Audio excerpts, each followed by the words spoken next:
Hello and welcome to our Sunday morning edition of The Papers. With me this morning, Dominic, the business editor of the Sunday Times, and the freelance journalist Kunal Dutta. Just before we go through their choice of papers, let's have a look at some of the front pages. The Telegraph leads with the story that the government is promising to give an extra £2 billion to the NHS to avert a crisis in hospitals.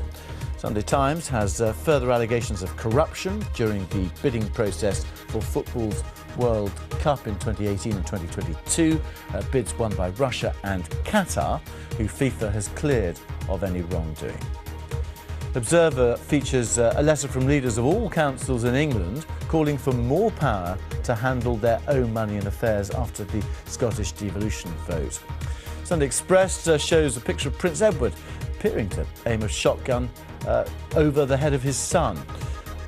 You fool, it says. And the Mail on Sunday says a Tory minister staged a spoof debate in the Commons so she could use an obscene word, or several obscene words, after a dare at a party with some of her sailor friends. Right, let's begin. NHS, well, the real battleground of the election. Kunal, Labour and the Tories and the Lib Dems all promising extra money, but where's it all going to come from? Well, I think that's the question we're all waiting to find out on Wednesday.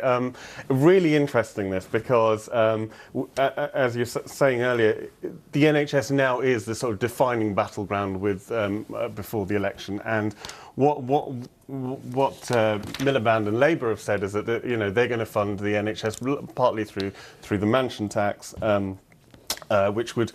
I think Ed Miliband's put a figure on it of 2.5 billion through the mansion tax, the levy on tobacco firms, and closing and raising the 50p tax takes up. Yeah. So he's been very clear as to where this money is going to come from, and it is a sort of sizable amount of money. What we don't know and are going to find out this week is where exactly this money will be coming, and if Osborne has had it in various departments. Why has it not been? Why are we only finding out about it now? Dominic, what do you think? Because, I mean, the deficit's increasing, isn't it? The £2 billion a year, funnily enough, it's to tackle this old canard that the Tories can't be trusted with the NHS, which is a great campaigning point for Labour. But £2 billion, really, in the scheme of things, is not much money. The deficit is £100 billion. Osborne's original plan in 2010 was to have the deficit down to £40 billion by now. He's missed it by £60 billion. So that is actually the much bigger issue. What is Britain going to do about fixing its public finances? £2 billion for the NHS, promised by either party, is really neither here nor there. It's in the rounding errors. And also, one has to remember back, Kunal, to the election in 2010, where this wasn't a manifesto issue, and yet they spent £3 billion restructuring the NHS. I mean, do you think that's something which could come back to sort of bite the Tories as well? I think it's one of possibly the most controversial part of their government mandate. What they actually have done with the NHS, which they never actually, if you remember, pre-promising before the election that the NHS was going to remain completely sort of untouched, and it's been quite the opposite. So yeah, I think it is a sort of one of the sort of big questions that Labour is seeing an opportunity with, and it's a reason that Ed Miliband has put the NHS at the centre of his campaign, because he does feel like this is where they can steal a march over the Conservatives. Massive briefing ahead of the autumn statement. It's almost as if we don't actually need to hear what he says on Wednesday, isn't it, Dominic?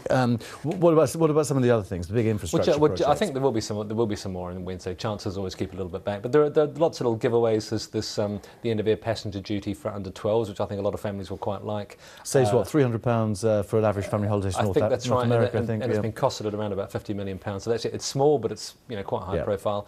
There's yet another roads building programme. I think a lot of people are quite cynical about promises on road building, because every chancellor seems to promise billions for. In this case, it's going to the lengthening of the widening of the A1M between Newcastle and Scotland, and a tunnel. So northern constituency, target constituencies. And a tunnel under Stonehenge, which is always very good for tourists.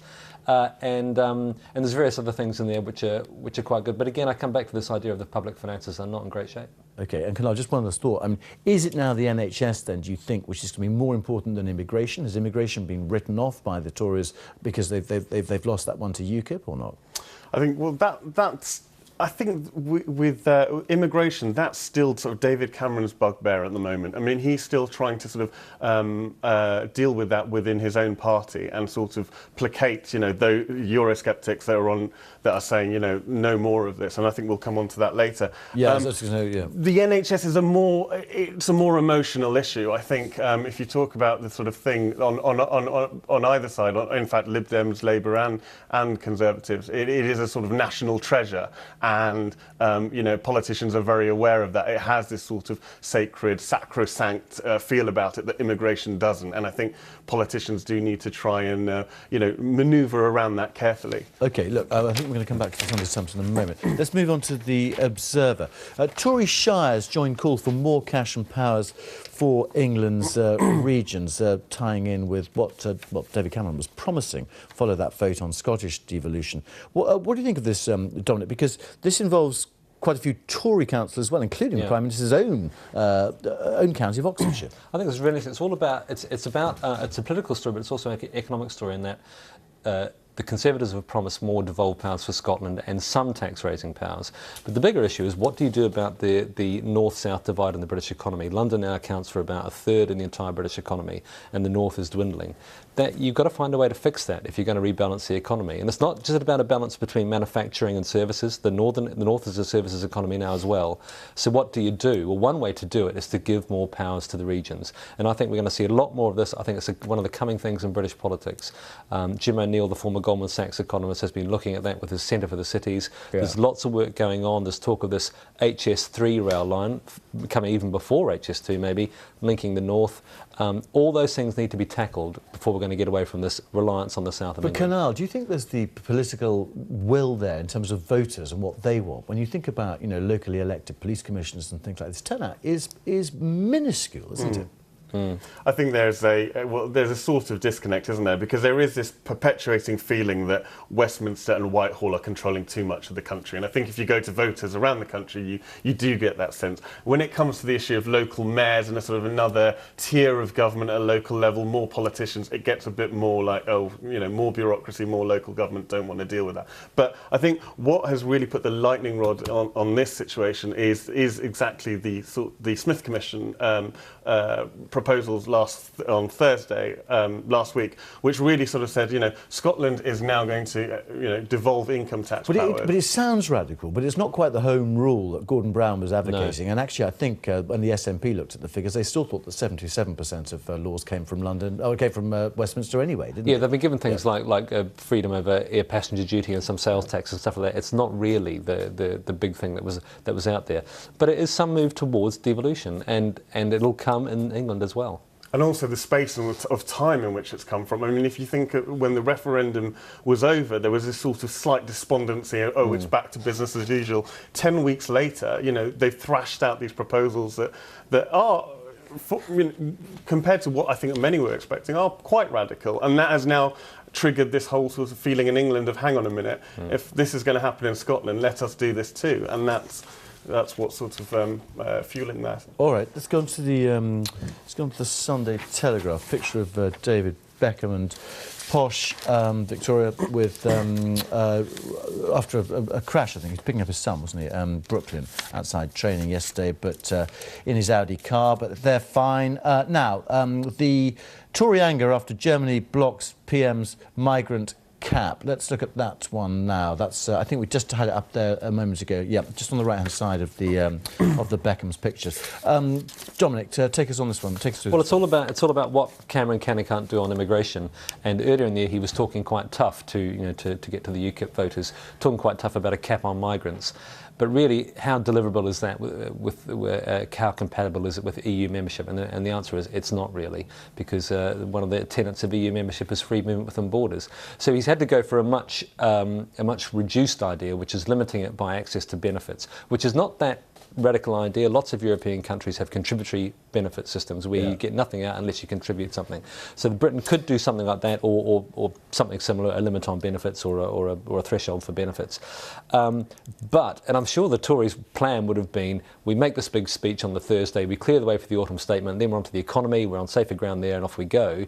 But of course, immigration is such an issue that you can't ever get away from it. And now, of course, the Tory right wing is saying, well, you only went for this lesser proposal because Merkel stuck her oar in. Well, yeah, but this is a story that I think we've all known for weeks, haven't we? Merkel's made it absolutely clear, Kunal, that free movement and free access was absolutely imperative. That is one of the sort of founding pillars of the EU.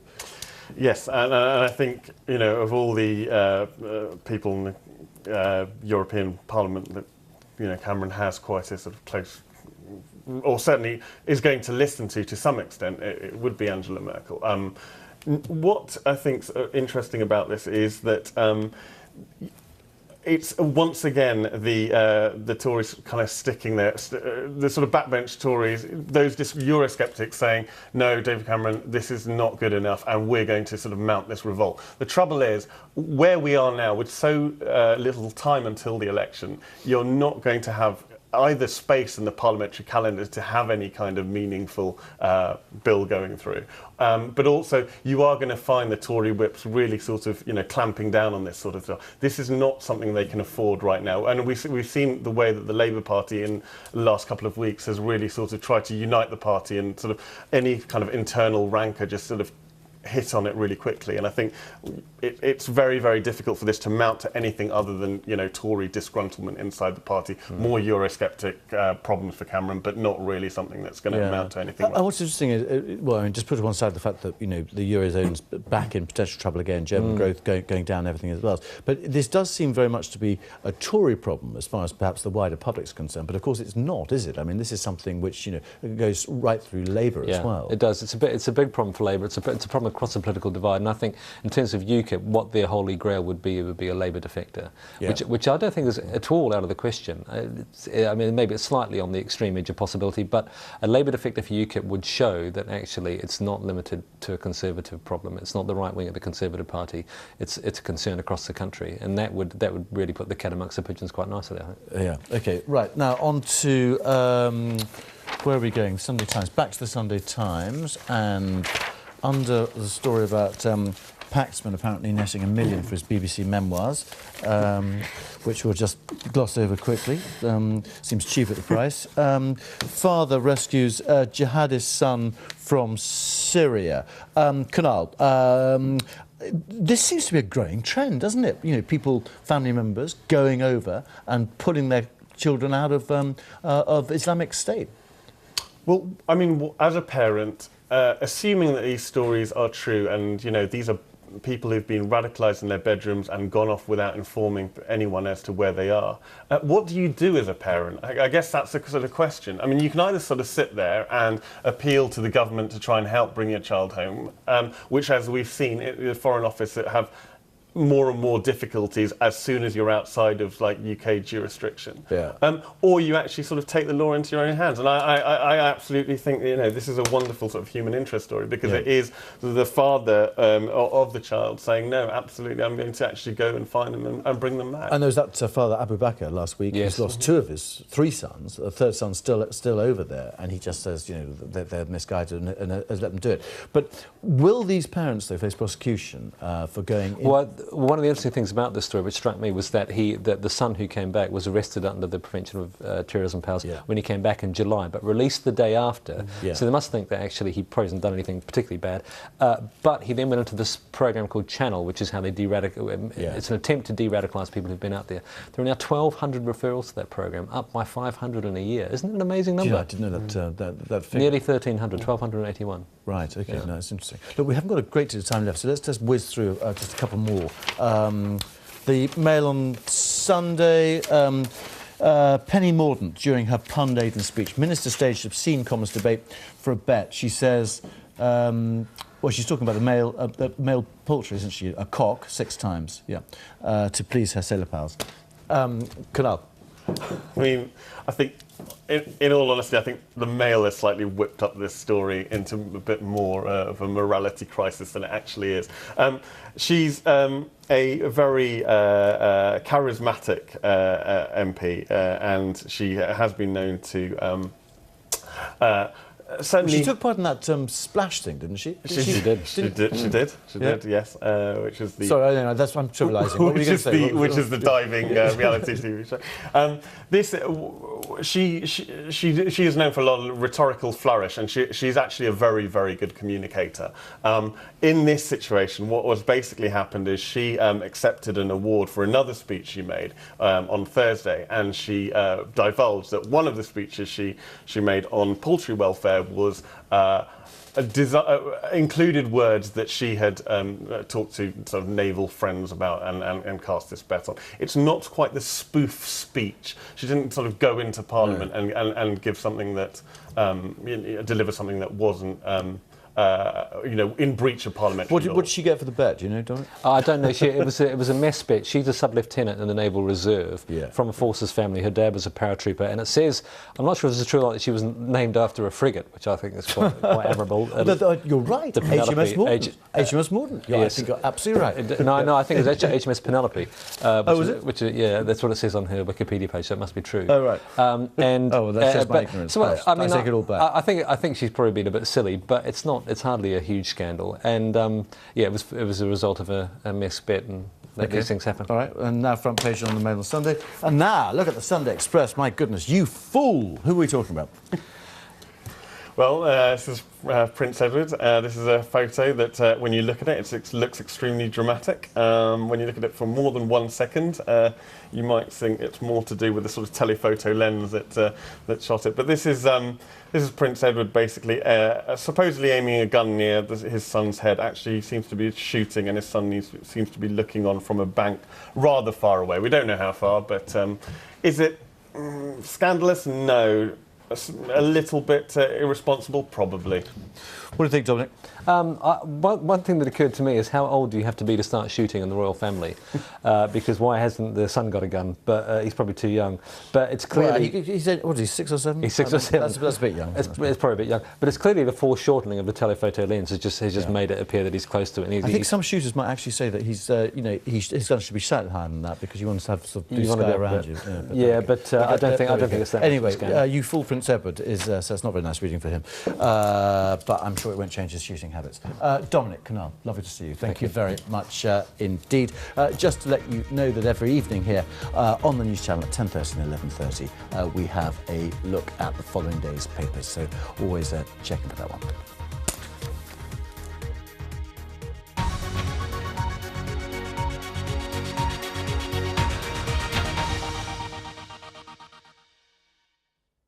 Good morning. The coming week takes us into the start of December, and temperatures are going to drop. For the time being, though, the end of November, we're clinging on to some mild conditions and actually some good spells of sunshine developing in most places. Although one weather front is proving a little problematic, bringing some extra cloud into southern areas, and actually as it hangs back across parts of the southeast, some rain continuing, say, for the Norfolk, Suffolk and Kent coasts right the way through into the afternoon. Just light and patchy rain, but it will stay quite grey here, whereas further west, after any remaining fog patches have cleared, we're going to see a good deal of sunshine. So if you're out and about at 3 o'clock this afternoon, Northern Ireland, some good sunny spells, 9 degrees in Belfast.